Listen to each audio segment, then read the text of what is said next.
80 to 90% of Mongrel Mob and Black Power members have been a state ward. So that's an extraordinary number to me. Oh, it is. It's a pipeline. It's a pipeline. It's a pipeline to prison. Starts at a young age when children are uplifted. And there's this thing, I think about today. The state looks at a whānau or a community, they see a young child there, they deem them unsafe because of their parents. So they take their child and they care for them, for want of a better word. That child grows up in state care, gets all the resources given to them, gets fed, gets clothed, gets housed, everything.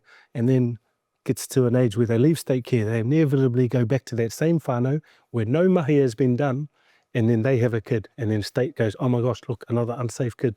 So there's all this resources are being put into a kid after the fact, while the family remains in the space where they're not always in a position to be able to feed, house, or look after their kids. So yeah, it seems an irony, bottom of the clip stuff.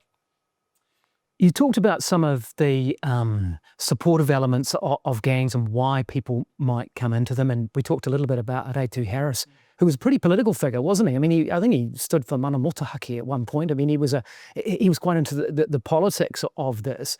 But what is it like now? Because a lot of people will see Black Power as an organised criminal group now. That's certainly how the police view them, right? Are they right? Not at all. I think if anything, a lot of the gangs today are guilty of unorganised crime, and there's a lot of unplanned stuff that's happened, and it happens on the spur of the moment. And there is a need, a lot of the guys in the whānau that are in these positions, they're pōhara, they've got no money, a lot of them have got no jobs, and they've got no access to what they see the rest of the world as a participant in. So they resort to what they know best, and they use the only tool they got in their tool belt. So.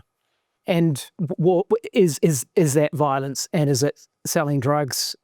I mean, is that still gang life today? Well, if that's the environment that you're brought up in, then that's all that exists. If you're brought up in an environment where everyone's a plumber, you're inevitably going to be a plumber, But if you're brought up in an environment where people are selling drugs to get money to do the shopping, then that's most likely how you're going to, I suppose, react to the lifestyle.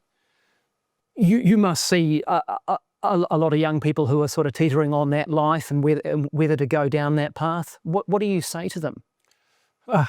Just keep doing better, for a long time. So I don't think being part of a gang is necessarily a bad thing if you're doing some good things in your life, And I know a lot of people that are in the Black Power and the Mongrel Mob and a number of those communities that are doing great stuff. They're social workers. They're doing some good stuff for their whānau.